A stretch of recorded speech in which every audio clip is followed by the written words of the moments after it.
Good morning વિદ્યાર્થી મિત્રો. આજના લેક્ચરની અંદર તમારા બધાનું હાર્દિક સ્વાગત છે.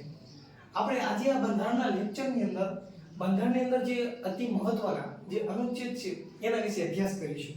તો કે આપણા બંધારણની અંદર આપણને ખ્યાલ છે કે અનુચ્છેદ 1 છે એની અંદર સંઘ અને તેનું રાજ્ય ક્ષેત્ર એના વિશે માહિતી આપેલી છે. તો કે સંઘ અને તેના રાજ્ય ક્ષેત્રની અંદર અનુચ્છેદ 1 થી 4 આપેલા છે. ત્યારબાદ ભાગ 2 તો કે બંધારણના ભાગ 2 ની અંદર નાગરિકતા વિશેનો ખ્યાલ આપેલો છે અને આ નાગરિકતા વિશેનો જે કંઈ ખ્યાલ છે એ આપણે બ્રિટનના બંધારણમાંથી લીધેલો છે. અને નાગરિકતા વિશેના જે અનુચ્છેદ છે એ 5 થી 11 છે. ત્યારબાદ બંધારણનો ભાગ 3 એની અંદર મૂળભૂત અધિકારો આપેલા છે. તો મૂળભૂત અધિકારો એ આપણે અમેરિકાના બંધારણમાંથી લીધેલા છે. જો મૂળભૂત અધિકાર છે એનો જન્મદાતા કોઈ દેશ કે ને તો એ ઇંગ્લેન્ડ છે. મૂળભૂત અધિકાર છે એનો જન્મદાતા દેશ કે તો કે કોણ છે? ઇંગ્લેન્ડ છે. કારણ કે ઇંગ્લેન્ડ એટલે કે બ્રિટને સૌથી પહેલા જે મૂળભૂત અધિકારો છે એને એના બંધારણના અંદર સ્થાન આપ્યું. પણ ઇંગ્લેન્ડ અને ઇઝરાયલ છે એનું બંધારણ છે એ અલિખિત છે. જ્યારે લેખિત રૂપમાં જો મૂળભૂત અધિકારને કોઈ અધિકારોના સ્થાન આપવા વાળો કોઈ દેશ હોય તો અમેરિકા છે. અને આપણે આજે મૂળભૂત અધિકારોનો જે ખ્યાલ છે એ અમેરિકાના બંધારણમાંથી લીધેલો છે. અને મૂળભૂત અધિકારો છે એના વિશેના જે અનુચ્છેદ એ આપણા બંધારણની અંદર અનુચ્છેદ 8 થી 35 માં આપેલા છે. તો આપણે જે મહત્વના અનુચ્છેદ છે તેની શરૂઆત કરીએ. તો કે આપણા બંધારણની અંદર અનુચ્છેદ 1 છે એની અંદર સંઘ છે તેનું નામ અને તેનું રાજ્ય ક્ષેત્ર એના વિશે જે કંઈ માહિતી છે એ અનુચ્છેદ 1 ની અંદર આપેલી છે. અહીંયા આપણે શબ્દ આવ્યો કે સંઘનું નામ અને તેનું રાજ્ય ક્ષેત્ર. સંઘનું નામ અને તેનું રાજ્ય ક્ષેત્ર એટલે શું? તો કે આપણને ખ્યાલ છે આપણે આપણા દેશ માટે ઘણા બધા નામ છે. ભારત છે, હિન્દુસ્તાન, ઇન્ડિયા, ભારત વર્ષ, આવા ઘણા બધા નામથી ઓળખીએ છીએ. પણ આપણા જે દેશ છે ને એ એક રાજ્યનો બનેલો સંઘ છે. આપણા દેશની ભારત દેશને રાજ્યનો બનેલો સંઘ કયો છે? અનુચ્છેદ 1 ની અંદર તમને જોવા મળશે કે ભારત દેશ છે એ રાજ્યનો બનેલો સંઘ છે. આપણે આપણા બંધારણની અંદર ભારત અથવા ઇન્ડિયા આ શબ્દ છે એને સ્વીકારેલો છે. યુનિયન નો અર્થ શું થાય? તો કે સંઘ. અને ફેડરેશન નો અર્થ પણ શું થાય? સંઘ. આ બંને શબ્દ છે એનો અર્થ સંઘ એવો જ થાય છે. આ ફેડરેશન શબ્દ છે ને એ અમેરિકાએ એના બંધારણની અંદર સ્વીકારેલો છે. જ્યારે આ યુનિયન શબ્દ છે ને એ આપણે ભારતે આપણા બંધારણની અંદર સ્વીકારેલો છે. બંનેનો ફરક શું છે? તો કે આ અમેરિકા છે એનું જે બંધારણ છે એના જે રાજ્યો છે ને એ પોતાની ઈચ્છા મુજબ જ્યારે ઈચ્છા પડે તો એ પોતાનું અલગ થઈ શકે છે. એને પોતાનું અલગ બંધારણ છે. જ્યારે આપણા ભારત દેશની અંદર એવું નથી. સમજી લો કે આપણા ભારતનું જે બંધારણ છે એની અંદર આપણને ખ્યાલ છે કે 28 રાજ્યો અને 8 કેન્દ્ર શાસિત પ્રદેશ છે. હવે એની અંદર સમજી લો કે ભાઈ ગુજરાત છે, તો ગુજરાત ઈચ્છે તો એ પોતાની મરજીથી એ અલગ થઈ શકતું નથી. કોઈ મહારાષ્ટ્ર છે તો મહારાષ્ટ્ર ઈચ્છે તો એ પોતાની મરજીથી અલગ થઈ શકતું નથી. એટલે આપણો દેશ છે ને એને રાજ્યનો બનેલો સંઘ કયો છે. આપણા દેશને રાજ્યનો બનેલો સંઘ કયો છે. એટલા માટે આપણે જે યુનિયન શબ્દ છે એ સ્વીકારેલો છે ત્યારે ફેડરેશન શબ્દ છે ને એ અમેરિકાએ સ્વીકારેલો છે. અને આપણા બંધારણની અંદર 28 રાજ્યો અને 8 કેન્દ્ર શાસિત પ્રદેશ છે. જ્યારે શરૂઆતની અંદર 28 રાજ્યો અને 8 કેન્દ્ર શાસિત પ્રદેશ નહોતા, પણ પાછળ જતા અત્યારે હાલની અંદર 28 રાજ્યો અને 8 કેન્દ્ર શાસિત પ્રદેશ છે. આપણે આગળ જોઈએ અનુચ્છેદ 2. તો કે અનુચ્છેદ 2 ની અંદર શું છે? તો કે નવા રાજ્ય છે એની સ્થાપના કરવા બાબત. અનુચ્છેદ 2 ની અંદર આપણને માહિતી આપેલી છે કે નવા રાજ્યની સ્થાપના કરવા બાબત. પણ કયું નવું રાજ્ય? તો આ ભારત દેશનો આપણો નકશો છે. આ ભારત દેશ અહીંયા છે પાકિસ્તાન, અફઘાનિસ્તાન.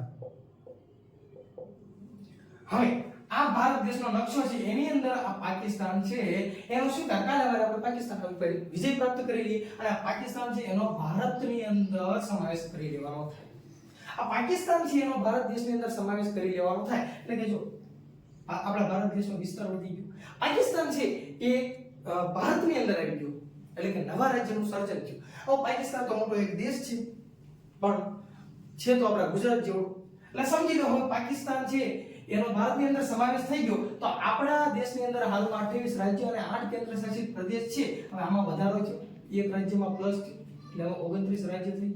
તો કે આ નવા રાજ્યનું એક સર્જન થયું.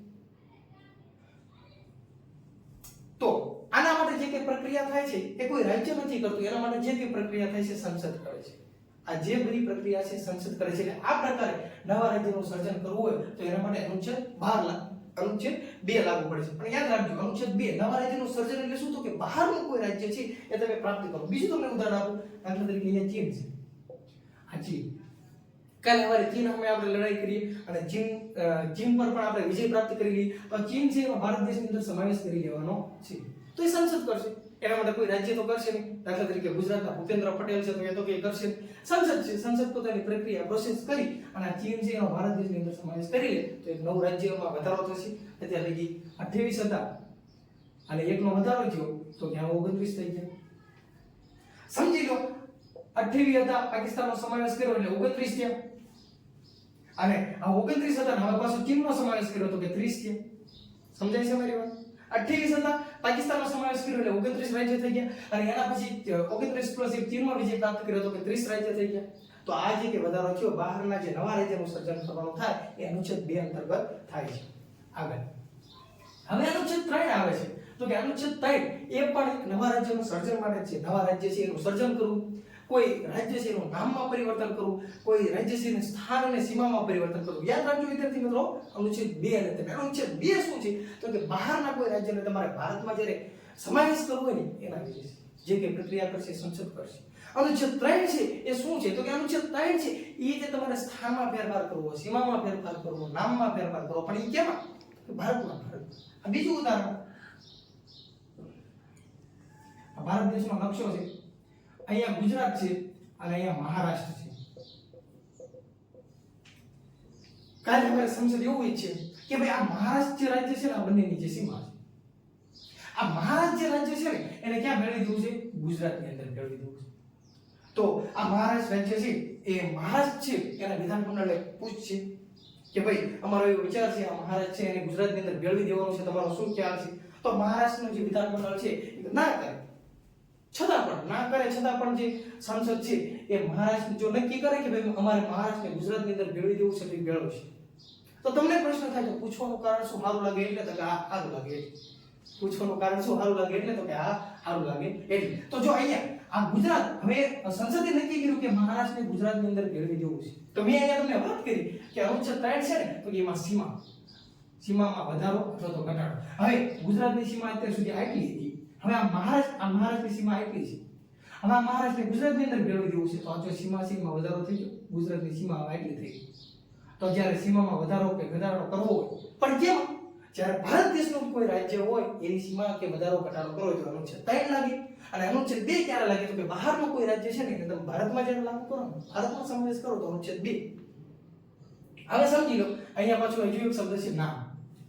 તો કે ગુજરાતની અંદર જે ભાઈ મહારાજ છે એના નામમાં પરિવર્તન કરવું છે. પણ જો મહારાષ્ટ્ર સરકાર એ છે કે ભાઈ અમારું મહારાષ્ટ્ર છે એનું નામ બદલીને મહારાષ્ટ્રીયન કરવું છે તો મહારાષ્ટ્ર પોતે નહીં કરી શકે. પણ હા જો સંસદ ઈચ્છે તો મહારાષ્ટ્ર છે એનું નામ જે ચેન્જ કરવું છે કે ભાઈ મહારાષ્ટ્રનું અમારે મહારાષ્ટ્રીયન કરવું છે તો એ કરી શકે છે. એટલે આ નામમાં પણ ફેરફાર કરવો હોય તો એના માટે અનુચ્છેદ શું લાગે છે? 3 લાગુ પડે છે. પણ આ જે કે ફેરફાર છે કોણ કરી શકે છે? સંસદ કરી શકે છે. હવે અનુચ્છેદ આગળ જોઈએ 4. તો કે અનુચ્છેદ 4 છે ને યાદ રાખજો વિદ્યાર્થી મિત્રો, અહીંયા એવું લખેલું છે કે અનુચ્છેદ 4 ની અંદર તો કે અનુચ્છેદ 2 અને અનુચ્છેદ 3 ની અંદર ફેરફાર થાય ને તો અનુચ્છેદ 1 અને 4 માં ફેરફાર થશે. શું કહેવા માંગે છે? અહીંયા મેં તમને કીધું કે આ અનુચ્છેદ 2 અને 3, જો અનુચ્છેદ 2 અને 3 માં ફેરફાર થાય ને તો કે અનુચ્છેદ 1 અને 4 છે ને એમાં પણ ફેરફાર થશે. શું ફેરફાર થશે? કઈ રીતે ફેરફાર થશે? તો કે આપણે બંધારણની અંદર એક અનુસૂચિ 4 છે. અનુસૂચિ 4 છે ને એની અંદર રાજ્યસભામાં રાજ્ય અને જે કેન્દ્ર શાસિત પ્રદેશ છે ને એની સીટોની ફાળવણી કરેલી છે. શું છે? અનુસૂચિ 4 છે. અનુસૂચિ 4 ની અંદર રાજ્યસભામાં રાજ્યો અને જે કેન્દ્ર શાસિત પ્રદેશ છે એની સીટોની ફાળવણી કરેલી છે. અનુસૂચિ 4 ની અંદર છે. અહીંયા આપણને એવું કહે છે કે જો અનુચ્છેદ 2 અને 3 માં ફેરફાર થાય ને તો અનુચ્છેદ 1 અને 4 માં ફેરફાર થશે. બને છે શું? જો ફરીવાર મેં તમને કીધું કે ભાઈ આ ભારતનો નકશો છે, આ ભારતનો નકશો છે. હવે આપણે વાત કરીએ કે બહારનું કોઈ રાજ્ય અનુચ્છેદ 2 મુજબ આપણે પાકિસ્તાન છે ને એને ભારતની અંદર ક્યાં શું કરી લઈએ છીએ? સમાવેશ કરી લઈએ છીએ. શેના અંતર્ગત થશે? બહારનું રાજ્ય કોઈ ભારતમાં સમાવેશ કરી લે તો અનુચ્છેદ 2 અંતર્ગત. હવે પાકિસ્તાને ભારતની અંદર લઈ લીધું તો અત્યારે લગી આપણે શું હતું 28 રાજ્યો અને 8 કેન્દ્ર શાસિત પ્રદેશ હતા. અને હવે શું થાય છે આ પાકિસ્તાન એક નવા રાજ્યનો સમાવેશ થયો એટલે કે 29 રાજ્ય થઈ ગયા.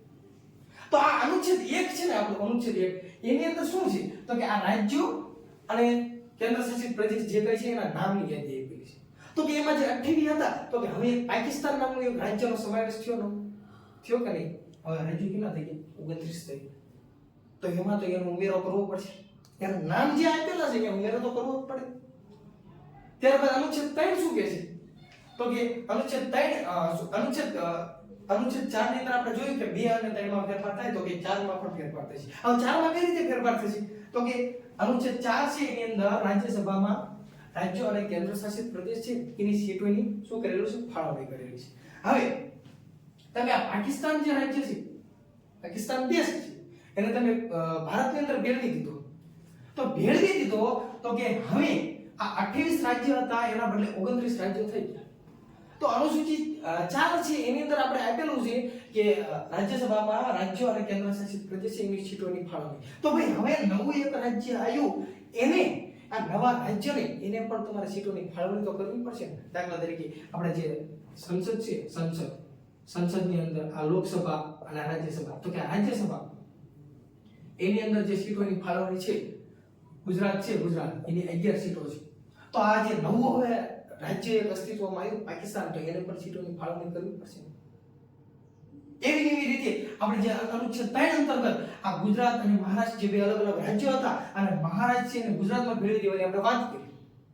ગુજરાતમાં ભેળવી દેવાની વાત કરી તો કે મહારાષ્ટ્ર છે અને ગુજરાતમાં ભેળવી દો તો કે હવે ભાઈ શું થયું તો કે 28 રાજ્યો હતા એના બદલે એક તો ઘટી ગયું, 27 થઈ ગયું.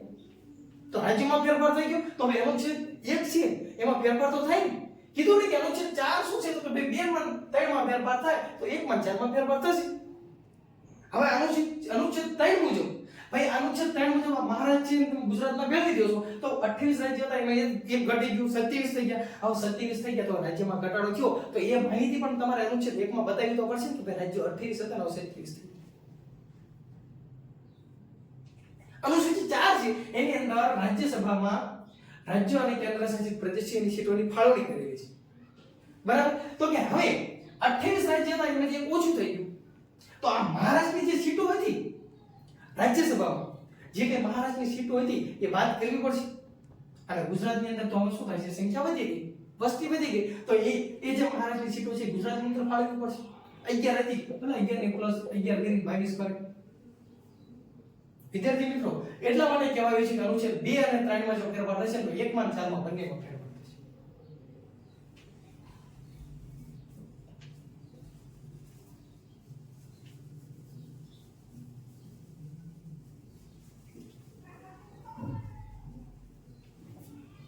હવે બંધારણનો અનુચ્છેદ આપણે 5 છે તો કે બંધારણના આરંભે હવે આ 1 થી 4 જોયું કે આપણે શું જોયું તો કે સંઘ અને તેનું રાજ્ય ક્ષેત્ર જોયું. હવે જે અનુચ્છેદ 5 છે ને ત્યાંથી 5 થી 11 સુધી બંધારણના અનુચ્છેદ 5 થી 11 સુધી એ હવે આપણે નાગરિકતા વિશે જોઈશું. તો કે બંધારણનો અનુચ્છેદ 5 છે તો કે બંધારણની અંદર આપેલું છે 5 અનુચ્છેદની અંદર કે બંધારણના આરંભે નાગરિકતા. બંધારણના આરંભે નાગરિકતા અંગે એટલે શું તો કે ભાઈ આપણો દેશ 1947 ની અંદર આઝાદ થયો તો કે એ સમયે આપણું બંધારણ 26 જાન્યુઆરી 1950 ની અંદર અમલમાં આવ્યું. તો આ 26મી જાન્યુઆરી 1950 ને દિવસે આપણું બંધારણ જે અમલમાં આવ્યું 26 નવેમ્બર 1949 માં સ્વીકાર્યું હતું અને 26 જાન્યુઆરી 1950 ના દિવસે આપણું બંધારણ અમલમાં આવ્યું. તો એ સમયે જે કે ભારતના નાગરિકો છે એ બધા નાગરિકો ભારતના નાગરિકો છે એમને ભારત દેશના તમામ જે હક છે જે અધિકાર છે એ પ્રાપ્ત થશે. બંધારણનો અનુચ્છેદ 5 એવું કહે છે. ત્યારબાદ બંધારણનો અનુચ્છેદ 6 તો કે શું કહે છે અનુચ્છેદ 6 તો પાકિસ્તાનમાંથી ભારતમાં આવેલા જે નાગરિકો છે ને એના પેલા ભારતના જે નાગરિકો છે તે પછી બંધારણનો અનુચ્છેદ 6 તો કે પાકિસ્તાનમાંથી ભારતમાં આવેલા જે નાગરિકો છે ને એના અધિકાર અંગે સોરી એની નાગરિકતા અંગે તો કે 1948 પેલા 1948 સુધીમાં જે કે પાકિસ્તાનના નાગરિકો છે એ ભારતની અંદર આવી ગયા છે તો એ નાગરિકો શું સીધી ડાયરેક્ટ ભારતની નાગરિકતા પ્રાપ્ત કરી લેશે ના. આ 1948 સુધીમાં જે પાકિસ્તાનના જે નાગરિકો છે એ ભારતની અંદર આવી ગયા એ ભારતની અંદર 6 માસ 6 મહિના રહે 6 મહિના વસવાટ કરે ત્યારબાદ અમુક જે નોકરી એના દ્વારા તે ભારત દેશની છે નાગરિકતા પ્રાપ્ત કરી શકે છે. યાદ રાખજો બંધારણનો અનુચ્છેદ 6 તો કે પાકિસ્તાનમાંથી ભારતમાં આવેલા નાગરિકો છે એની નાગરિકતા અંગે, અને બંધારણનો અનુચ્છેદ 7 શું કહે છે તો કે ભારતમાંથી પાકિસ્તાનમાં ગયેલા નાગરિકો ભારતમાંથી પાકિસ્તાનમાં ગયેલા નાગરિકો એટલે શું તો કે દેશ આઝાદ થયો એ પહેલા અમુક નાગરિકો છે તો કે પાકિસ્તાનમાં જોડાવા માંગતા હતા, તો જે નાગરિકો ભારતમાંથી પાકિસ્તાનમાં જતા રહ્યા છે તો એમની નાગરિકતા તો રદ થઈ. 1947 સુધીમાં ભારતના જે નાગરિકો છે એ પાકિસ્તાનની અંદર જતા રહ્યા છે તો એમની નાગરિકતા છે એ રદ થઈ જશે. યાદ રાખજો વિદ્યાર્થી મિત્રો, અનુચ્છેદ 5 શું કહે છે તો કે બંધારણના આરંભે નાગરિકતા અંગે જે ભારત દેશના નાગરિકો હતા એ ભારતના નાગરિકો છે એમને બધા હક અધિકાર મળશે. અનુચ્છેદ 6 શું કહે છે તો કે પાકિસ્તાનમાંથી જે ભારતની અંદર આવેલા છે એ નાગરિકો છે એમની નાગરિકતા અંગે. અનુચ્છેદ 7 શું કહે છે તો કે ભારતમાંથી પાકિસ્તાન ગયેલા નાગરિકો એમની નાગરિકતા અંગે. અનુચ્છેદ 8 શું કહે છે તો કે ભાઈ આપણે ભારત દેશનું જોઈ લીધું, 5 ની અંદર ભારત દેશના નાગરિકો, 6 તો કે પાકિસ્તાનમાંથી ભારતમાં આવ્યા એવા નાગરિકો, 7 ભારતમાંથી પાકિસ્તાનમાં ગયા એ નાગરિકો, અને અનુચ્છેદ 8 તો કે ભારત અને પાકિસ્તાન આપણો દેશ આઝાદ થયો ને એ પહેલા જ્યારે અંગ્રેજોની ગુલામી હતી ને તો એ સમયે ભારત અને પાકિસ્તાન સિવાય મૂળ ભારતના જે નાગરિકો હતા ને એ અન્ય દેશની અંદર વસવાટ કરતા હતા. એ લોકોને ભારતની અંદર અંગ્રેજોની ગુલામી નથી પસંદ, નથી કરવી ગુલામી, તો એ આફ્રિકા છે, અમેરિકા છે, ઘણા બધા બહારના દેશની અંદર વસવાટ કરતા હતા, તો એ નાગરિકો બે ભારતના છે, એમની નાગરિકતા તો મળવી જ જોઈએ. તો કઈ રીતે તો કે અનુચ્છેદ 8 છે એ ભારતની બહાર વસતા અને પાછા મૂળ ભારતીય છે તો બહાર વસવાટ કરે છે પણ છે તો ભારતીય જ, તો એવા મૂળ ભારતીય છે ને એ નાગરિકો છે એની નાગરિકતા. તો શું એ ભારતના નાગરિક છે તો કે હા એ ભારતના નાગરિક જ છે. એમને નાગરિકતા પ્રાપ્ત થાય તો કે હા. એ શું મત આપી શકે છે તો કે હા, પણ એ ભારતની બહાર વસે છે તો એમને ભારતની અંદર આવી નોંધણી કરવી જરૂરી છે. ત્યારબાદ અનુચ્છેદ 9 તો કે અનુચ્છેદ 9 શું કહે છે તો કે પોતાની મરજીથી વિદેશી નાગરિકતા પ્રાપ્ત કરે ત્યારે કોઈ વિદેશી છે એ પોતાની મરજી અનુસાર કોઈ વિદેશી કોઈ બહારનો દેશ છે એને નાગરિકતા પ્રાપ્ત કરે તો ભારત દેશની જે નાગરિકતા છે એની શું થઈ જાય છે રદ થઈ જાય છે. ત્યારબાદ આગળ અનુચ્છેદ 10 તો કે અનુચ્છેદ 10 એ નાગરિકોનો જે અધિકાર છે એ ચાલુ રાખવા બાબત. ભારત દેશના જે કઈ નાગરિકો છે એ નાગરિકોને એમના પોતાના અધિકાર છે, એમની જે નાગરિકતા છે એ નાગરિકોના અધિકાર એમને ચાલુ રહે એના માટે અનુચ્છેદ 10 ની અંદર બતાવવામાં આવ્યું છે. ત્યારબાદ અનુચ્છેદ 12 છે એ રાજ્યની વ્યાખ્યા આપવામાં આવી છે. અનુચ્છેદ 12 ની અંદર જો કે ભારત આપણો દેશ છે પણ ભારત એક રાજ્યનો બનેલો સંઘ છે, એટલે કે ભારત એક અર્થની અંદર જોઈએ તો કે ભારત પોતે એક રાજ્ય છે, તો કે આ રાજ્ય છે ભારત પોતે એક રાજ્ય છે અને આ રાજ્યની વ્યાખ્યા એ અનુચ્છેદ 12 ની અંદર આપવામાં આવી છે. ત્યારબાદ આગળ જોઈએ તો કે અનુચ્છેદ 14 થી 18 તો કે આ 14 થી 18 છે ને એ સમાનતાના અધિકાર છે. શું છે આ બંધારણની અંદર 14 થી 18 છે એ શેના અધિકાર છે? સમાનતાના અધિકાર. તો કે આ અનુચ્છેદ 12 થી 35 એ શું છે? મૂળભૂત અધિકાર. અને મૂળભૂત અધિકાર ક્યાંથી આપણે લીધેલા છે? અમેરિકામાંથી લીધેલા છે. અનુચ્છેદ 12 થી 35 જો કે આપણે અહીંયા 18 જ છે અત્યારે ભણવાનું, પણ ત્યારબાદ અનુચ્છેદ જે 12 છે અનુચ્છેદ 12 થી 35 એની અંદર મૂળભૂત અધિકાર આપવામાં આવે છે અને મૂળભૂત અધિકાર ક્યાંથી લીધેલા છે? અમેરિકામાંથી. યાદ રાખવા માટે જો અમેરિકાનો અ અને અધિકારનો અ, એટલે કે મૂળભૂત જે અધિકાર છે એ આપણે અમેરિકાની અંદરથી લીધેલા છે. તો સૌથી પહેલા આપણે જોઈએ કે અનુચ્છેદ 14 તો કે અનુચ્છેદ 14 ની અંદર સૌને સમાન કાયદો અને સૌને કાયદાનું સમાન રક્ષણ. આ બંધારણની અંદર 14 થી 18 ના જે અનુચ્છેદ છે એ સમાનતા અંગે છે. જેના વિશે છે? સમાન અંગે છે. તો સમાનતા અંગે એટલે કે અનુચ્છેદ 14 છે એની અંદર સૌને સમાન કાયદો અને સૌને કાયદાનું સમાન રક્ષણ, એટલે કે ભારત દેશની અંદર કોઈ પણ સ્ત્રી હોય, કોઈ પણ પુરુષ હોય, કોઈ પણ હોય, મુસ્લિમ હોય, કોઈ પણ ધર્મનો હોય, કોઈ પણ હોય, એ દરેક વ્યક્તિને સમાન કાયદો અને સૌને સમાન રક્ષણ છે. દાખલા તરીકે કોઈ સ્ત્રી છે અને કોઈ પુરુષ છે, સ્ત્રી છે એને વધારે અધિકાર મળે અને પુરુષને ઓછા મળે, સ્ત્રીને કાયદા સામે વધારે રક્ષણ મળે અને પુરુષને ઓછું મળે એવું કહે છે નહીં. હા, મહિલાને વધારે પ્રોટેક્શન રક્ષણ પૂરું પાડવામાં આવે છે વાત અલગ છે, પણ સ્ત્રી હોય કે પુરુષ હોય, કોઈ પણ વ્યક્તિ હોય એના માટે સમાન કાયદો છે. દરેકને સમાન કાયદો છે. પુરુષ હોય, મહિલા હોય, કોઈ પણ ધર્મનો હોય, અને સૌને કાયદાનું સમાન રક્ષણ દરેક સમાન છે. કોઈ પણ સજા કરે તો જે સજા લાગુ પડતી હોય એ દરેકને લાગુ પડે છે. ત્યારબાદ અનુચ્છેદ 15 એવું કહે છે કે ભાઈ તમારો ધર્મ હિન્દુ, મુસ્લિમ, શીખ, ઈસાઈ, ખ્રિસ્તી કોઈ પણ હોય તો કોઈ પણ તમારો ધર્મ છે, તમારી જાતિ, તમે સ્ત્રી છો કે પુરુષ છો, તમારી જ્ઞાતિ, તમારી ઓબીસી, જનરલ, એસસી, એસટી, તમારી લિંગ કોઈ પણ હોય, લિંગ, તમારો જન્મસ્થાન છે, આ કોઈ પણ બાબતે તમારી સાથે કોઈ પણ પ્રકારનો ભેદભાવ કોઈ વ્યક્તિ કરી શકતા નથી. ભારત દેશની અંદર કોઈ પણ નાગરિક હોય, ફરીવાર ધર્મ, જાતિ, જ્ઞાતિ, લિંગ અને જન્મસ્થાનના કારણે કોઈ પણ વ્યક્તિ સાથે ભેદભાવ કરી શકાતો નથી. દાખલા તરીકે સમજી લો કે કોઈ જાહેર સ્થળ છે, એક તળાવ છે, તો આ તળાવની અંદર હિન્દુ છે, મુસ્લિમ છે, આ બે વ્યક્તિનું તમે વાત કરું તો કે આ તળાવની અંદર માત્ર હિન્દુઓ છે એ જ પાણીનો ઉપયોગ કરી શકે એવી વાત નથી. આ તળાવની અંદર મુસ્લિમો છે તો એ પણ એ પાણીનો ઉપયોગ કરી શકે છે. એટલે કે જાહેર સ્થળ છે એનો દરેક વ્યક્તિ એનો ઉપયોગ કરી શકે છે અને કોઈ પણ વ્યક્તિ સાથે ધર્મ, જાતિ, જ્ઞાતિ એના બાબતને લઈને કોઈની સાથે ભેદભાવ કરી શકાતો નથી. વિદ્યાર્થી મિત્રો યાદ રાખજો 15, 16, 19, 29 અને 30 આ જે મૂળભૂત અધિકારો છે ને 15, 16, 19, 29 અને 30 આ જે અધિકારો છે એ માત્ર ને માત્ર જે ભારતના નાગરિકો છે ને એને જ પ્રાપ્ત થાય છે. એ વિદેશી નાગરિકોને પ્રાપ્ત થતા નથી. અને જ્યારે 14 અને 21 આ જે અધિકારો છે એ દરેક નાગરિકોને પ્રાપ્ત થાય. વિદેશી કોઈ નાગરિક હોય તો એને પણ શું થાય છે? પ્રાપ્ત થાય. દાખલા તરીકે અનુચ્છેદ 21 છે એ શું છે તો કે જીવન જીવવાનો અધિકાર છે. અનુચ્છેદ 21 શું છે? જીવન જીવવાનો અધિકાર. તો સમજી લો કે કોઈ બાર વિદેશી નાગરિક ભારતની અંદર આવ્યો છે એટલે કે શરીર છોડી ન જવે ગલે જા ઉડ એને પણ જીવન જીવવાનો અધિકાર છે. જ્યારે 15, 16, 19, 30 માત્ર ભારતીય નાગરિકો છે એને જે અધિકાર પ્રાપ્ત થાય છે, જ્યારે 14 અને 21 એ કોઈ પણ નાગરિક હોય એને પોતાનો અધિકાર પ્રાપ્ત થાય છે. અનુચ્છેદ 16 તો કે અનુચ્છેદ 16 છે તો કે જાહેર નોકરીની બાબતમાં તકની સમાનતા. તક એટલે શું? તો કે મોકો લાભ. જાહેર નોકરી જે સરકારી ભરતી છે એની અંદર દરેક વ્યક્તિઓ છે એની તકની સમાનતા મળે છે.